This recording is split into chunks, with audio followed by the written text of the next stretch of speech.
आज ही Doubtnut app download करें। Doubtnut पर होगा अब आपके सभी मैथ्स, केमिस्ट्री, फिजिक्स और बायोलॉजी डाउट्स का सफाया। बस अपने क्वेश्चन की फोटो खींचो, उसे क्रॉप करो और तुरंत वीडियो सोल्यूशन पाओ। Download now. Hello everyone, I hope आप सब अच्छी तरह पढ़ रहे हैं। आपका एग्जाम नजदीक है और आज एक और चैप्टर हम रिवाइज करेंगे, ह्यूमन हेल्थ एंड डिजीजेस। अब यहाँ पे पार्ट 1 में ऑलरेडी क्लियर कर चुकी हूँ, तो हमने सारा पढ़ा कि कैसे क्या क्या डिजीजेस होते हैं इंडिविजुअल को और कैसे हम बचा सकते हैं इम्यूनिटी। ठीक है, अब यहाँ से हम स्टार्ट करेंगे नेक्स्ट पढ़ना, दैट इज एड्स। एड्स एक डिजीज है, एक सेक्सुअली ट्रांसमिटेड डिजीज है और हम यहाँ पे डिटेल में करेंगे। साथ ही इसके आगे भी टॉपिक्स कवर करेंगे, जैसे कैंसर हो गया, आपका ड्रग्स का यूज हो गया, उसका अब्यूज हो गया, प्लस मैं आपको ये भी बताऊंगी कि कौन से क्वेश्चन वहां से पॉसिबल है। तो स्टार्ट करते हैं। तो सबसे पहले है मेरे पास एड्स। अब जैसे मैंने बताया कि एड्स एक सेक्सुअली ट्रांसमिटेड डिजीज है, जिसका फुल फॉर्म है एक्वायर्ड इम्यूनो डेफिशिएंसी सिंड्रोम। मतलब इसमें क्या होता है, आपकी इम्यूनिटी बहुत ज्यादा वीक हो जाती है। इसका जो कॉजल ऑर्गेनिज्म होता है वो हम पहले ही डिस्कस कर चुके हैं, एक वायरस है और ये जो वायरस होता है एक रेट्रोवायरस होता है। तो इट इज अ रेट्रोवायरस। अब रेट्रोवायरस क्या होता है? तो ये वो टाइप के वायरसेस होते हैं जिनके पास होता है एक सिंगल स्ट्रैंडेड आरएनए और ये कैपेबिलिटी रखते हैं क्या करने में, अपने आप को होस्ट सेल में इनकॉर्पोरेट करने में। तो होस्ट का जो जेनेटिक मटेरियल होता है, अब यहाँ पे जेनेटिक मटेरियल किसकी बात हो रही है, ह्यूमन का डीएनए। तो यहाँ पे ये अपने आप को इनकॉर्पोरेट कर लेते हैं। ठीक है, तो क्या हो गया मेरा HIV which is human immuno deficiency virus. ये है एक रेट्रोवायरस जो कि एक आरएनए होता है, सिंगल स्ट्रैंडेड आरएनए, जो कैपेबिलिटी रखता है अपने आप को होस्ट के जेनेटिक मटेरियल में इनकॉर्पोरेट होने की। अब उसकी वजह से क्या होता है, ये इम्यूनिटी वीक करता है। हम आगे बढ़ेंगे। तो सबसे पहले ये फैलता कैसे है, मैंने इसकी कॉजल ऑर्गेनिज्म की बात कर ली। अब क्योंकि ये एसटीडी है तो ये सेक्सुअल कांटेक्ट से फैलता है। अब डेफिनेटली सेक्सुअल कांटेक्ट में आपके सीरम एक्सचेंज होते हैं, तो जब सीरम एक्सचेंज होंगे तो डेफिनेटली अगर ट्रांसफ्यूजन होगा, जो ब्लड है इन्फेक्टेड पर्सन से किसी तरीके से ब्लड जब ट्रांसफ्यूज होगा तो वहां पे भी हो सकता है। अब ब्लड क्या होगा, मदर जब बर्थ देती है उस टाइम पे भी होता है। तो डेफिनेटली जो पेरेंट्स इन्फेक्टेड हैं वो भी ऑफस्प्रिंग में इसको पास करेंगे। अब कोई नीडल्स यूज हो रही हैं, अब ये किसी भी केस में हो सकता है, चाहे प्रॉपर उनका एक नीडल को बार बार यूज किया जा रहा है, और जैसे ड्रग्स के केस में भी होता है, जो लोग ड्रग्स का अब्यूज करते हैं वो इंजेक्शन के थ्रू भी इंट्रावेनसली ड्रग्स लेते हैं, जिसकी वजह से क्या हो रहा है, आप एक ही नीडल बहुत सारे लोग यूज कर रहे हैं। तो डेफिनेटली अगर कोई इन्फेक्टेड है तो उसकी वजह से भी ये हो सकता है। देन एक चीज ध्यान रखनी है कि ये स्प्रेड नहीं होता बाय टच और फिजिकल कांटेक्ट से। ऐसा नहीं है कि अगर कोई कांटेक्ट में है, जस्ट फिजिकल या बात कर रहे हो, आप उनके संग खाना खा रहे हो, उनको टच कर रहे हो, तो उसकी वजह से वो नहीं फैलता। ये तभी पॉसिबल है जब सेल टू सेल कुछ आपका ट्रांसफर हो रहा है, तो उसको बोलते हैं इस तरीके से स्प्रेड होना। तो एड्स की स्प्रेड होने की हमने बात कर ली। अब जब ये स्प्रेड हो गया, ठीक है, बॉडी में चला गया HIV वायरस, अब करता क्या है ये वहां पे, तो ये जो है टारगेट करता है T सेल्स को, इनको हेल्पर सेल्स भी बोलते हैं। अब ऑलरेडी मैं इम्यूनिटी में आपको बता चुकी हूँ कि दो टाइप के लिम्फोसाइट सेल हैं जो इम्यूनिटी प्रोवाइड करते हैं। एक होते हैं B सेल्स जो कि एंटीबॉडीज बनाता है, और एक होते हैं T सेल्स जो B सेल को हेल्प करता है एंटीबॉडी बनाने में। तो ये B सेल को हेल्प करेगा एंटीबॉडीज को बनाने में। अल्टीमेटली ये क्या प्रोवाइड करती है, इम्यूनिटी। अब अगर यही ठीक से काम नहीं करेंगे तो ना ही B सेल्स बन पाएंगे, ना ही एंटीबॉडीज बन पाएगी, और इम्यूनिटी नहीं होगी तो जो भी डिजीज ऑर्गेनिज्म को होगी, इंडिविजुअल को होगी, डेफिनेटली बॉडी अपने आप को उससे नहीं बचा पाएगी। तो ये है मोटा मोटा कॉन्सेप्ट एड्स का। अब होता क्या है, जैसे मैंने बताया ये है एक रेट्रोवायरस, तो इसके पास होता है एक RNA। अब ये RNA जो होता है सिंगल स्ट्रैंडेड होता है, यानी कि डबल स्ट्रैंडेड, जैसे डीएनए में डबल स्ट्रैंडेड होता है हमारे पास, तो इस तरीके से नहीं होता, इसके पास होता है एक सिंगल स्ट्रैंड। अब जब ये हमारे टी सेल्स पे आया तो इसने अपने आप को अटैच कर लिया टी सेल्स में। अब ये क्या करता है, ये अटैचमेंट हो गई। अब जो वायरल आरएनए है वो इंट्रोड्यूस्ड हो गया सेल के अंदर। अब एक प्रोसेस होगा जिसको बोलेंगे रिवर्स ट्रांसक्रिप्शन। बायोटेक में आप पढ़ चुके हैं कि डीएनए से क्या बनता है, आरएनए बनता है, और ये कौन से प्रोसेस से होता है, ट्रांसक्रिप्शन से होता है। तो अगर आरएनए से डीएनए बनाएंगे तो वो रिवर्स ट्रांसक्रिप्शन हो जाएगा, और ये कौन कराएगा एंजाइम, रिवर्स ट्रांसक्रिप्टेज। तो ये वाला एंजाइम क्या करता है, इस वायरल आरएनए को वायरल डीएनए बना देता है। अब ये साइटोप्लाज्म में सेल का वायरल डीएनए है तो डेफिनेटली ये न्यूक्लियस के अंदर चले जाएगा। जब ये न्यूक्लियस के अंदर चला गया तो उसने अपने आप को ह्यूमन डीएनए से क्या कर लिया, अटैच कर लिया, इनकॉर्पोरेट हो गया उस स्ट्रैंड के अंदर। अब सेल में क्या होता है, न्यूक्लियस ही सारे काम करता है, डीएनए बताता है कि आगे क्या क्या काम होंगे। जब सेल डिवीजन होगी तो वही प्रोटीन्स बनाता है, सब कुछ बनाता है, ठीक है। तो जब हमारे सेल डिवाइड होंगे या जो भी वो सिग्नल करेगा आगे बनाने को, तो अब वहां पे कौन काम कर रहा है, वायरल डीएनए। और ये वायरल डीएनए फिर आगे अपने जैसे सेल बनाने लगता है। तो यहाँ पे न्यू वायरसेस बन जाते हैं। अब अगेन न्यू वायरसेस बन गए जिनके पास अपना अपना सिंगल स्ट्रैंडेड आरएनए है। फिर से ये वाले सेल जाएंगे दूसरे सेल के पास, दूसरे सेल के अंदर फिर से ये डबल ये डीएनए बना लेंगे, वायरल डीएनए, और ये साइकिल कंटिन्यू होती रहेगी। जिसकी वजह से क्या होता है, ये टी सेल धीरे धीरे कम होने लगते हैं। अब जब ये कम होने लगेंगे तो अगेन इम्यूनिटी आपकी वीक हो जाएगी। तो बेसिकली होता क्या है, हम बोलते हैं कोई पर्सन जो HIV पॉजिटिव है तो क्या उसको एड्स है, द आंसर इज नो। जरूरी नहीं है कि HIV पॉजिटिव होने की वजह से एड्स हो। ये क्या है, बहुत सालों तक सिम्टम्स दिखाते हैं। होता क्या है, सबसे पहले होता है एक्यूट HIV इन्फेक्शन, यानी कि अभी बॉडी में आपके HIV आ गया है तो 2 से 4 वीक में ये दिखाने लगता है, जैसे फ्लू लाइक सिम्टम्स होते हैं। अब फ्लू में क्या होता है, फीवर होता है, चिल्स होता है, थकावट फील होती है, स्वोलन लिम्फ नोड्स होते हैं, मसल में काफी पेन रहता है, थ्रोट है उसमें स्वेलो करने प्रॉब्लम होती है, सोरनेस फील होती है, अल्सर्स हो जाते हैं, रैशेस हो जाते हैं, ठीक है। अब क्या होगा, क्रॉनिक HIV इन्फेक्शन। कभी कभी ये पीरियड इतना ज्यादा लंबा हो सकता है, ईयर्स तक।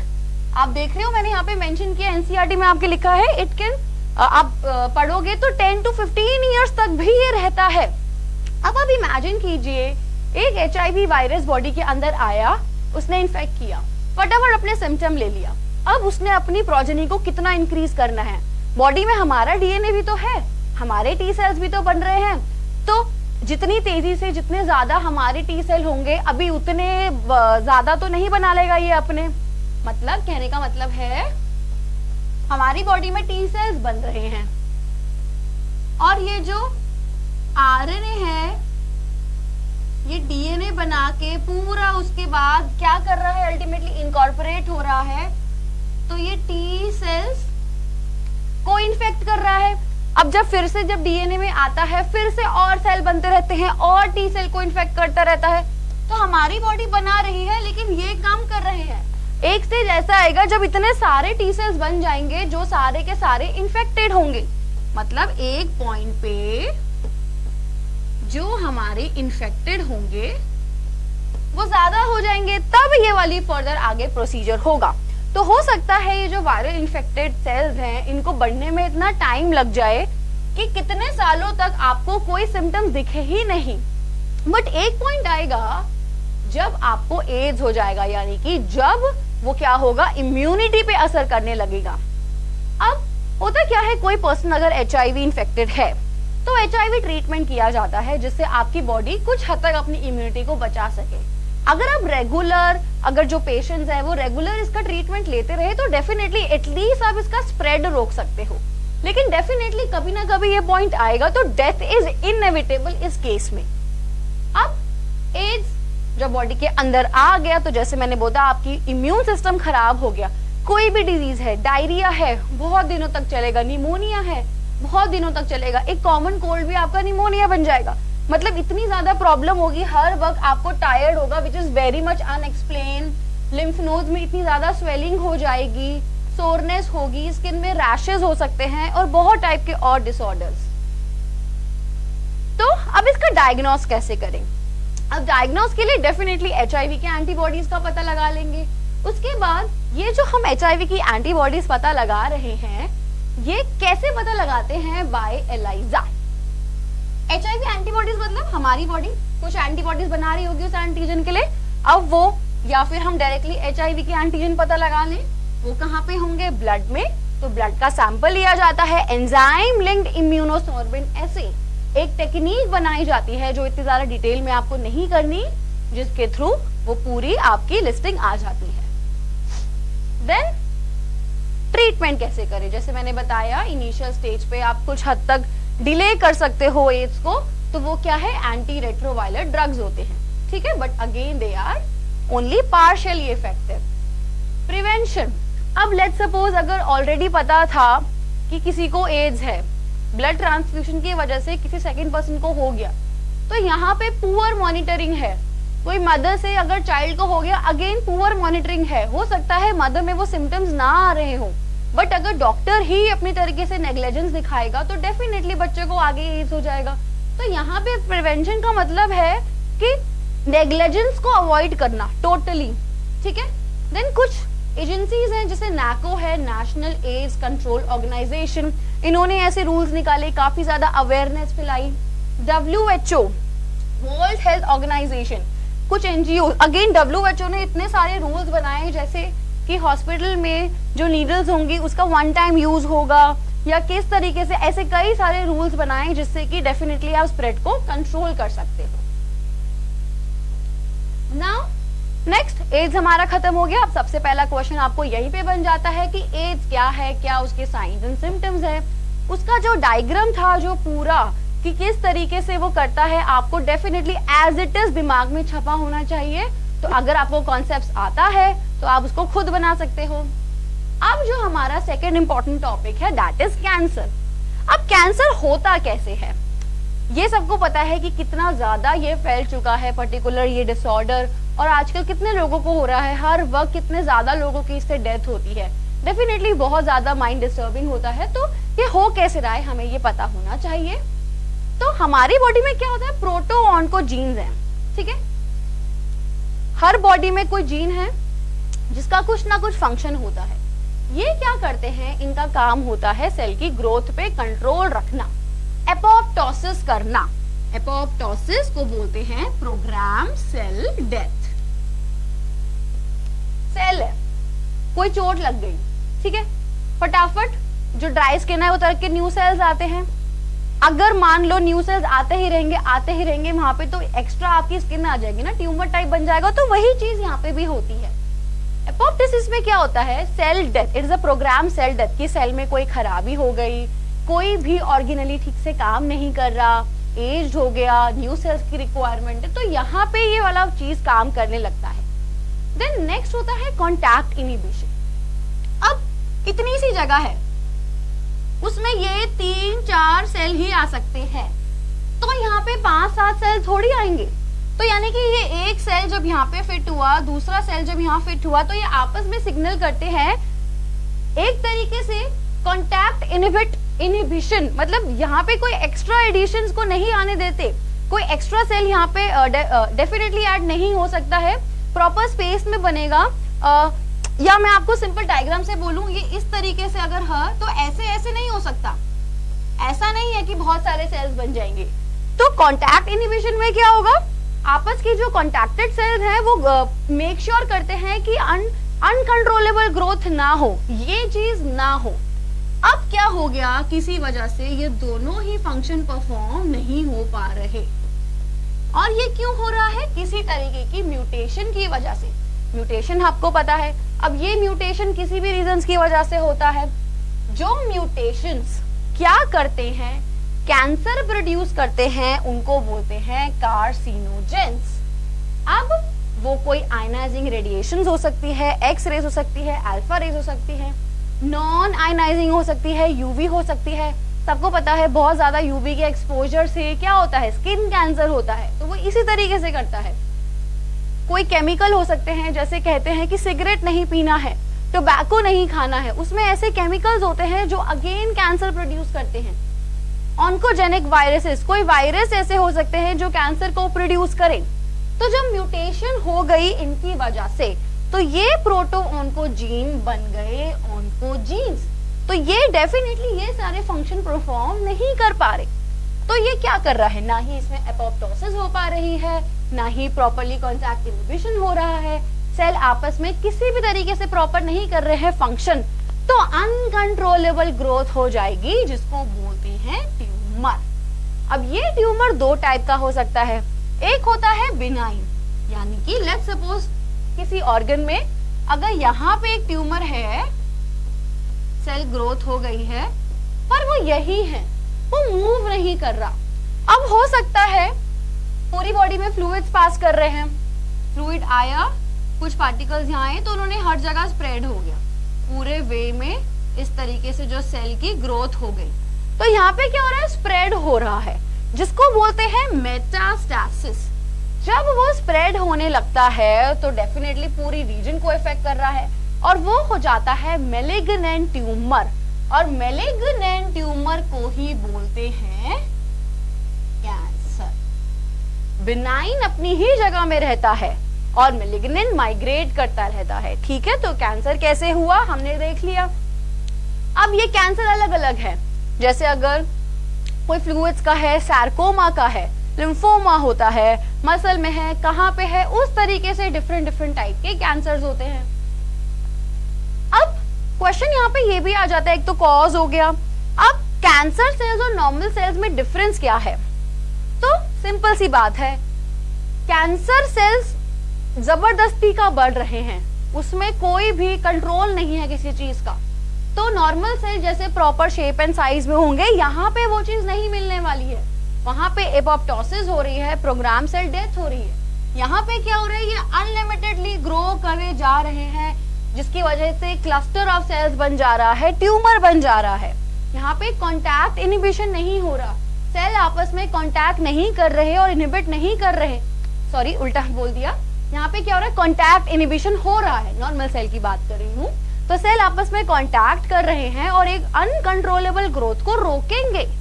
कैंसर में क्या हुआ, ऐसा कुछ नहीं हो रहा, कोई कॉन्टैक्ट इनहिबिशन नहीं, सेल बढ़ते ही चले गए, बढ़ते ही चले गए। तो डेफिनेटली ये प्रॉपर डिफाइंड मैनर में ग्रो कर रही हैं और ये अगेन अनकंट्रोलेबली। नॉर्मल सेल्स में क्या होता है, उनके जो मेम्ब्रेन्स होते हैं वहां पे कुछ चीजें हैं जो कि अलाउ करती है to make a bond with other cell, जिसकी वजह से चाहे वो सिग्नल कर रहे हैं दूसरे को या कोई कम्युनिकेशन कर रहे हैं, तो वो सब चीजें यहाँ पे नहीं हो पाएगी। अब जैसे मैंने बताया, कैंसर सेल में मेटास्टैसिस होता है, यहाँ पे नहीं होता।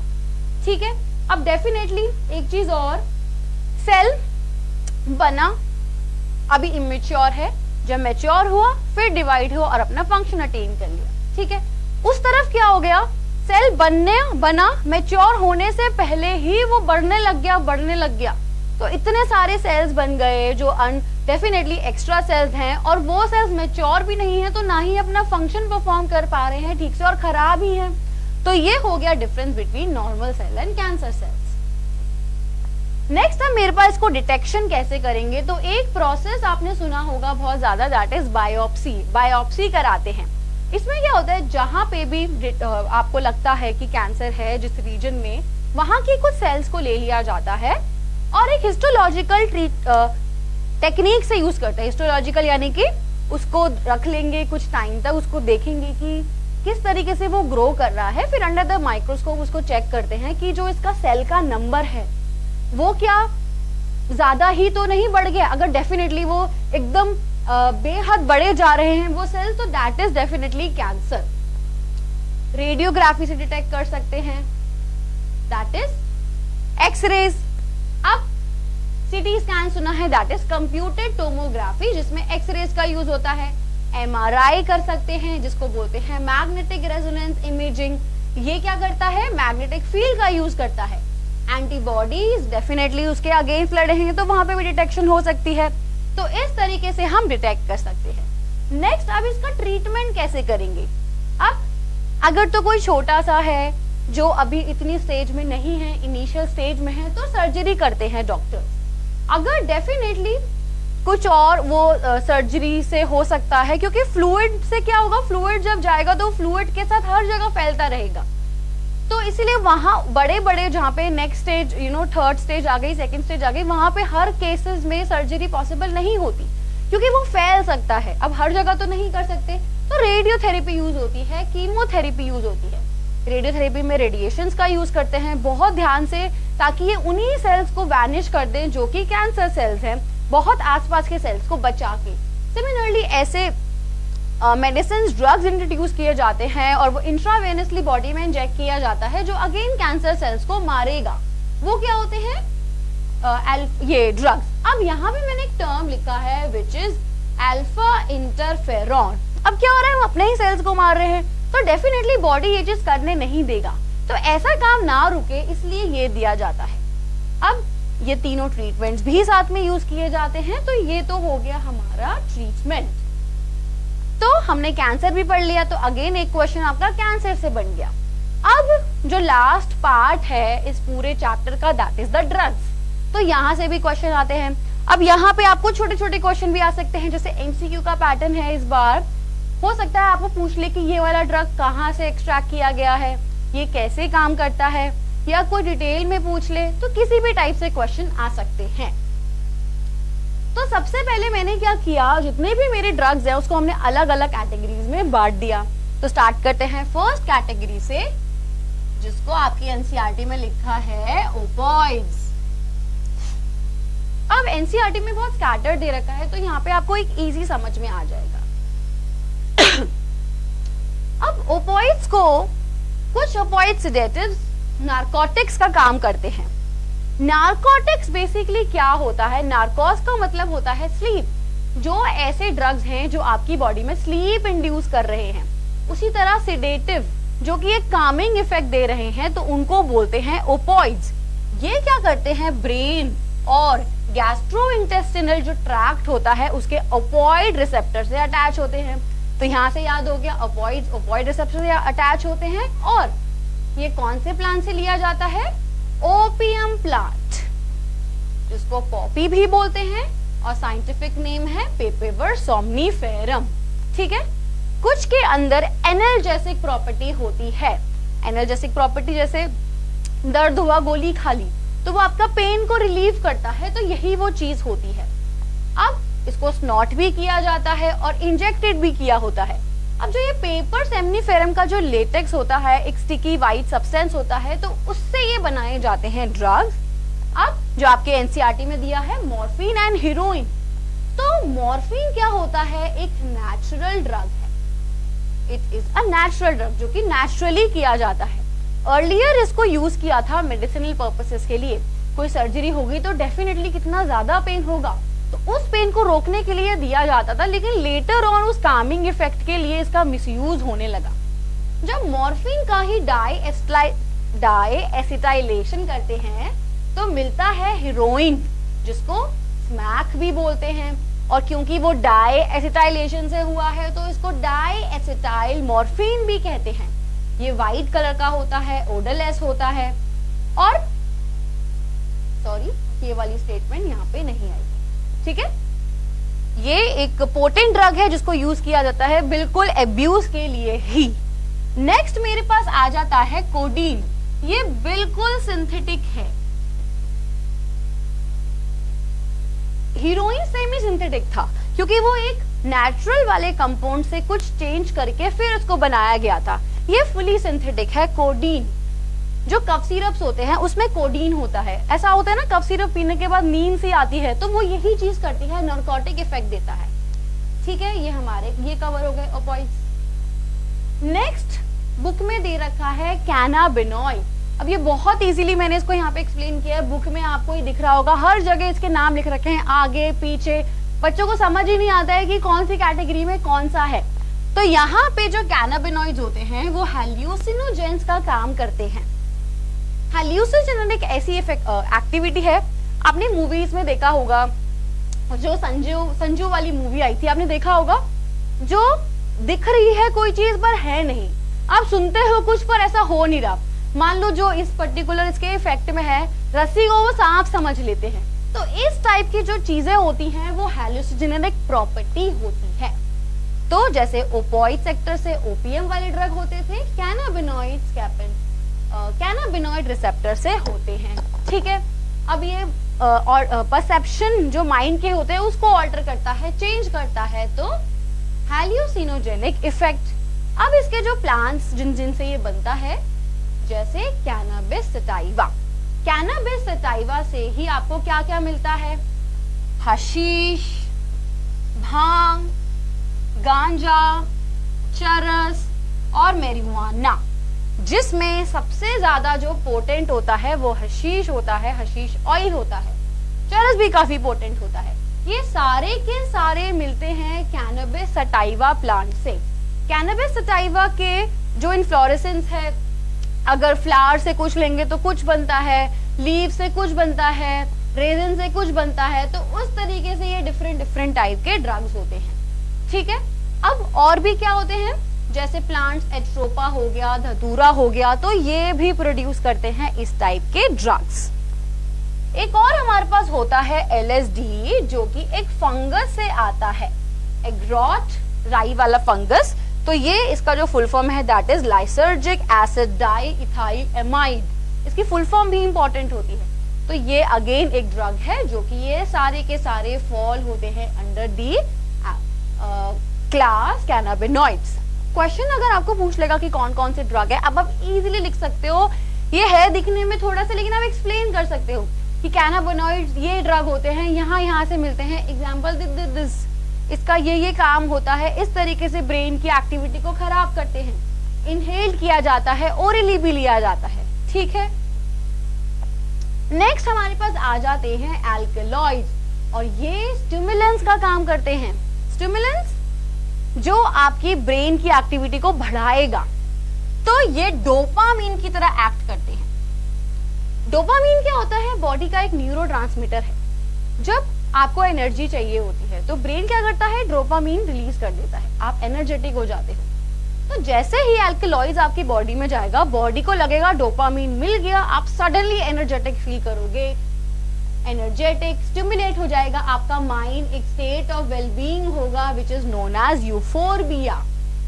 प्रोड्यूसेस अगर बहुत ज्यादा एक्सेस में लिया जाता है तो ये भी हैलुसिनेशंस प्रोड्यूस कर सकते हैं। अब इसके अंदर जो ड्रग आता है सबसे पहला, दैट इज कोकेन। जितने भी ड्रग हैं सबसे ज्यादा पोटेंट ड्रग है, इसकी एडिक्शन इतनी बुरी होती है कि इजीली नहीं जाती। देन कोकेन आपका एक नेचुरल ड्रग है जो कि कोकोआ प्लांट से आता है, जिसका साइंटिफिक नेम आपको पता होना चाहिए, और इसको क्रैक कोकेन या कोक भी बोलते हैं। स्नॉट किया जाता है इसको यूजुअली। अब नेक्स्ट जो दूसरे हैं, तो ये मेरा एम्फेटामिन जो है ये एक सिंथेटिक है। आप अच्छे से इसको लिख सकते हैं अपने जो आपका बायोलॉजी बोर्ड एग्जाम होगा, आप नेचुरल और सिंथेटिक करके भी लिख सकते हो, तो वो ज्यादा प्रेजेंटेबल और हो जाएगा। Presentation is very important bio के केस में। तो एम्फेटामिन भी उसी पर्पज से दी जाती है, एनर्जी बहुत ज्यादा लो है, डिप्रेशन में है, तो एम्फेटामिन दी जाती है। टोबैको के अंदर बहुत सारे कंपाउंड्स होते हैं, बहुत सारे अल्कोलॉइड्स होते हैं, जिसके अंदर एक होता है निकोटीन। ये भी स्टिमुलेट करता है बॉडी में एड्रिनल रश जब होता है तो हार्ट रेट तेज होती है, यही चीज वो करता है, एड्रिनल रिलीज कर देता है, कैंसर भी कॉज करता है। ठीक है, अब इसको स्मोक करने से जो ब्लड के अंदर कार्बन मोनोऑक्साइड लेवल है वो भी बढ़ जाता है। एंड ये सबको पता है कि कार्बन मोनोऑक्साइड जल्दी ज्यादा एफिनिटी रखता है हीमोग्लोबिन के साथ, तो डेफिनेटली ऑक्सीजन कम हो जाएगा। कम इन द सेंस ऑक्सीजन से जो हीमोग्लोबिन बंधा हुआ है, जो बॉन्ड है वो कम हो जाएगा, क्योंकि मोनोऑक्साइड कार्बन मोनोऑक्साइड उसको हटा के खुद बाउंड हो जाता है। नेक्स्ट मेरे पास ड्रग आ गए डिप्रेसेंट्स। इससे पहले जो आपकी एक्टिविटी को बढ़ा रहे थे, अभी क्या बहुत ज्यादा एंजाइटी हो रही है, बहुत ज़्यादा बेचैनी होती है, पैल्पिटेशंस होती है, स्वेटिंग होते हैं, तो उनको रिलैक्स होना होता है। उस केस में वो लोग अब्यूज करते हैं डिप्रेसेंट्स, जिनमें एक सिडेटिक एक्टिविटी है, जैसे हमने स्टार्टिंग में पढ़ा था, यानी कि ये एक कामिंग इफेक्ट देते हैं, a state of well being. Patient जिनको मेडिकल इश्यूज हैं उनको दी जाती हैं, रिड्यूस करते हैं एंजाइटी। बहुत फेमस ऐसे लोग हैं जिनकी डेथ हुई है ड्यू टू इसी डिप्रेशंस के लिए, जैसे माइकल जैक्सन बार्बिट्रेट्स लेने से। अब तो बार्बिट्रेट्स अगेन ये एक सिंथेटिक है, ये डिप्रेशंस का काम करते हैं, एंजाइटी को कम करते हैं, और डेफिनेटली ज्यादा लेंगे तो बॉडी में फिर एडिक्शन होने लगता है, जो खराब है। अल्कोहल, इसके बारे में पता है, बुक में इसके बारे में डिटेल में दे रखा है। अल्कोहल की वजह से क्या होता है, बिहेवियर चेंज हो जाता है, वायलेंट हो जाते हैं नेचर, एक्सेसिव रेस्पिरेटरी फेलियर हो, मतलब बहुत ज्यादा ले लिया, रेस्पिरेटरी सांस नहीं हो सकता, सांस ना आए, दिमाग में नहीं पहुंचेगी, कोमा हो सकता है, डेथ हो सकती है, आपको ऐसी चोट भी लग सकती है जो कि अल्टीमेटली आपकी डेथ कॉज कर दे। पर्सनल हाइजीन, जो लोग बहुत ज्यादा शराब पीते हैं, आप देखो उनका मतलब जो नॉर्मली हम देखते हैं, जो लोग बहुत ज्यादा एडिक्टेड है, उनका कोई हाइजीन नहीं है, बहुत आइसोलेटेड रहते हैं, उनको कुछ नहीं पता, वो वायलेंट हो जाते हैं, उस चीज के लिए वो कुछ भी करते हैं। विड्रॉल सिम्टम्स आने लगते हैं उनकी बॉडी में, वो अपने आप को भी विड्रॉ कर लेते हैं सोसाइटी से, आइसोलेट हो जाते हैं, डिप्रेस हो जाते हैं, सडनली एग्रेसिव हो जाते हैं। ठीक है, तो ये सारे हो गए हमारे ये। नेक्स्ट बेंजोडाइजेपाइन्स, ये भी एग्जांपल है, ये भी सिंथेटिक है। अब इफेक्ट्स ऑफ ड्रग्स ले लिए, अब उससे होगा क्या? सबसे पहला इफेक्ट तो था जो आपने लिया क्यों, रिलैक्सिंग मिला, कामिंग इफेक्ट था, या एनर्जेटिक हुआ, जैसे जो स्टिमुलेंट्स थे स्पोर्ट्स पर्सन उनको लेते हैं, आपने देखा होगा चेकअप होता है स्पोर्ट्स पर्सन का, वो क्यों होता है? क्योंकि वो ड्रग स्टिमुलेंट का काम कर रही है, तो उनकी बॉडी में क्या होगा, वो ज्यादा एनर्जी होंगी, उनकी परफॉर्मेंस अच्छी हो जाएगी, तो इसीलिए कोई भी उनकी परफॉर्मेंस से पहले उनका टेस्ट किया जाता है। Then the effects of drug, जिसमें हमारा एडिक्शन हो जाएगा बहुत ज्यादा, धीरे धीरे बॉडी की टॉलरेंस लेवल बढ़ जाएगी, तो आप और मांगोगे, एक टाइम ऐसा आएगा बॉडी के विड्रॉल सिम्टम्स आने लगेंगे, अब आप छोड़ना चाह रहे हो, लेकिन आपको सबसे पहले हमें होगा साइकोलॉजिकल डिपेंडेंस, दिमाग को लगेगा कि चाहिए ही चाहिए, चोरी करेंगे उसके लिए, वायलेंट होंगे। सेकंड एक पॉइंट वो भी निकल जाएगा, देन बॉडी में फिजियोलॉजिकल डिपेंडेंस आएगी। अब क्या हो गया, बॉडी को लगेगा कि लेना ही लेना है, नहीं लेने की वजह से उनकी बॉडी में बहुत ज्यादा स्वेटिंग है, बहुत ज्यादा हेडेक हो रहा है, नीडल्स चुभने लगती हैं, तो ये सब होता है, तो ये विड्रॉल सिम्टम्स आने लगते हैं। डेफिनेटली पहले भी डिस्कस किया है, इंजेक्शंस की वजह से एड्स हो सकता है, हेपेटाइटिस हो सकता है, कैंसर कॉज कर सकते हैं, जैसे टोबैको, सिरहोसिस, लिवर को खराब कर देती है अल्कोहल। अब एनाबॉलिक स्टेरॉइड्स एक और ड्रग्स है, अगर मेल्स लेंगे तो उनको बैल्डनेस हो सकती है, फीमेल्स लेंगे तो उनमें मैस्कुलिन कैरेक्टर्स बढ़ सकते हैं, मूड स्विंग्स हो सकते हैं, तो ये सारे हैं, आप नोट डाउन कर सकते हैं इसको। तो इस टाइप के सारे आप में एक बार इफेक्ट्स आने लगेंगे जब ड्रग्स लेंगे। तो फाइनली इनको प्रिवेंट कैसे करें? पीयर प्रेशर से बचना है, ऐसा नहीं है कि कूल बनने के लिए यार सब ले रहे हैं तो मुझे भी लेना ही है, you need to be aware, education बहुत जरूरी है, उस चीज के बारे में आपको जानकारी होनी चाहिए कि ये चीज खराब है, गलत है, काउंसलिंग होनी चाहिए, चाहे पेरेंट्स से हो, फ्रेंड्स से हो, टीचर से हो, पेरेंट्स की हेल्प ले, पीयर्स की हेल्प ले। डेंजर के साइंस, जब आपको लग रहा है कि यार आप बहुत ज्यादा एग्रेसिव हो रहे हो इस चीज की वजह से, आप हर्ट कर रहे हो, आप चोरी कर रहे हो, दैट्स द राइट टाइम जब आप समझ जाओगे कि आपको साइकोलॉजिकल डिपेंडेंस होने लगी है, प्रोफेशनल एंड मेडिकल हेल्प भी ले सकते हैं। ठीक है, तो ये सब था इस चैप्टर के बारे में, और अगर आपको कोई भी डाउट्स हो हमें कमेंट्स में बताइए, इस वीडियो को लाइक एंड सब्सक्राइब कीजिए। Thank you.